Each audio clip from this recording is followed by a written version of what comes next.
My wedding imploded when I caught my fiancé's family auditioning my replacement. 7 days before saying I do, Derek returned from his family trip to Miami with emotional frost in his eyes. "I think we should take a break," he mumbled, unable to meet my gaze. I didn't cry. I didn't scream. I simply slid a manila folder across the coffee table and watched his face transform. That's funny because I just got some tea on that trip. His complexion drained like watercolor in rain. Busted. Everything had been perfect. Or so I thought. Venue locked down in Savannah's historic district. Dress altered to fit like a glove. Guests buzzing with travel plans. Derek and I had navigated 3 years together, building what I believed was our fortress. Not flawless, but solid. His parents were another story. Ruth examined people like items at auction. Her eyes calculated your worth before she'd even speak. Walter existed in a vacuum of golf memberships and complaints about kids these days.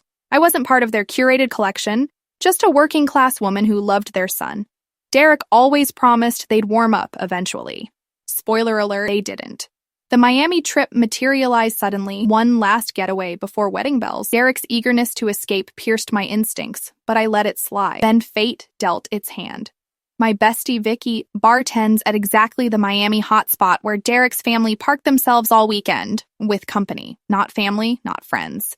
A carefully selected blonde in a dress so short it was basically a shirt. The scene was unmistakable. Ruth and Walter showcasing this woman like proud merchants while Derek sampled the offering. I sat on my couch that night, hands shaking like leaves. My mind raced with images of Derek and that girl, laughing, looking like a couple. My heart felt like it was being stabbed, tears streaming down my face. I couldn't wrap my head around it. Why would he do this? Weren't we good? My heart didn't shatter, it crystallized. By sunrise, I'd hired a private investigator specializing in relationship betrayals. "I'll need everything within 72 hours, I told him.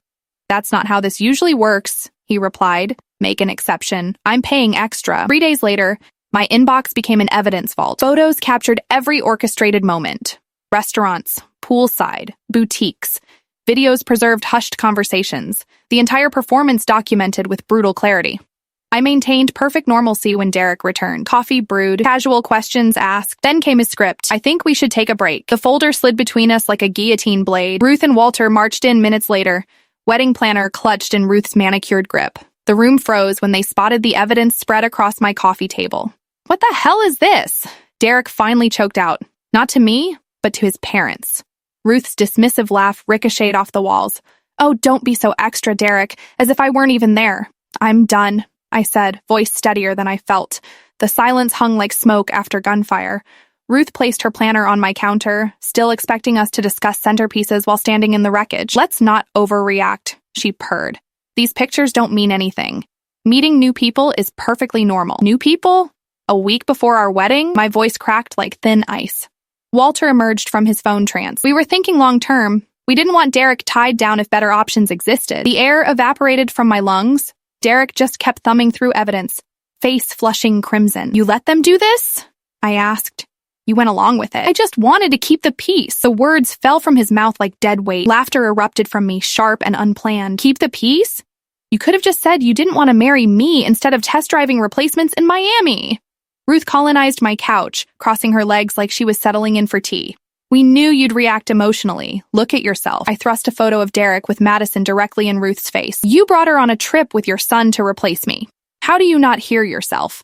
Walter adjusted his jacket like brushing away lint. "You should calm down. This doesn't need to get messy." Something snapped inside me. The sound was almost audible. "Oh, it's already messy, and it's about to get worse." The threat wasn't planned. But I suddenly realized the PI's full report remained unshared, including video of Ruth promising Madison, "Once this little wedding blows over, you and Jake will have all the time in the world." "I don't even like Madison," Derek protested. "Mom invited her. It wasn't my idea." "Did you tell her to leave?" I demanded. "Did you tell your parents no?" His silence tasted bitter. My phone buzzed with a text from Vicky. "Girl, Madison's at the bar bragging. Call me now." I locked eyes with Ruth. "I think I'll be making some calls. Actually, a lot of calls." Walter attempted damage control. "Let's be reasonable." But a plan was already crystallizing in my mind. If Madison was still running her mouth in Miami, I wanted every detail. I called Vicky immediately. "She's been here all afternoon bragging about finally sealing the deal," Vicky reported. "Says your wedding was never supposed to happen. Says Ruth promised if she got close enough to Derek, they'd take care of the rest." My stomach churned and I felt sick. I closed my eyes, took a deep breath, and told myself to stay calm.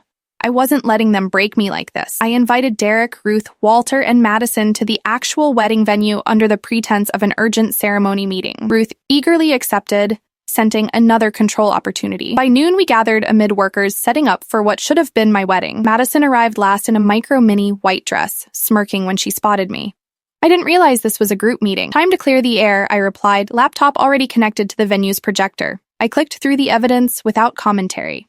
Derek, Madison, poolside. Ruth and Madison plotting. Madison kissing Derek's cheek while Walter observed. Finally, the video of Ruth promising Madison all the time in the world once my wedding blew over. Anyone want to explain that? I asked into the silence that followed. Ruth's composure shattered like cheap glass. Grow up. Nothing happened. Derek didn't cheat. Madison is just a friend. A friend you paid, I countered. Madison told everyone at the bar.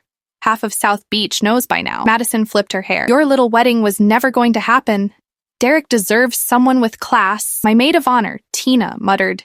Jesus Christ. I expected Derek to finally defend me. Instead, he looked between his mother, Madison, and me before mumbling, I think we should all just go our separate ways. In that moment, clarity hit me like cold water. This wasn't just Ruth's plan. Derek welcomed it.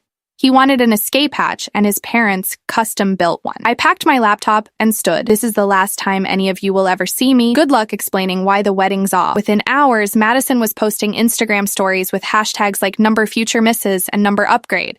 Ruth spun tales of mutual differences, but Madison's inability to stay quiet ensured everyone knew the truth within days. The fallout was spectacular. Ruth and Walter's social circle contracted when people discovered they'd tried to bribe a replacement bride. Derek and Madison lasted 3 weeks before she realized the promised social elevation wasn't materializing.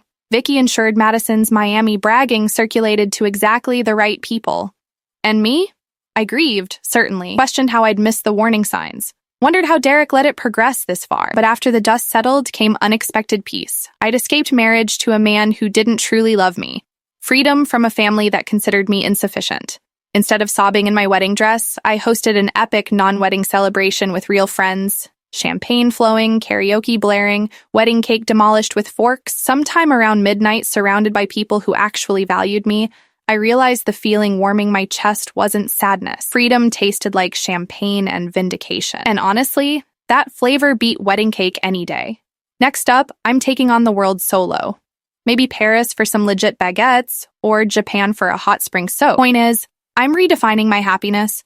No one's steering my ship but me. Have you ever had to completely reinvent your life plans at the last minute? How did it turn out?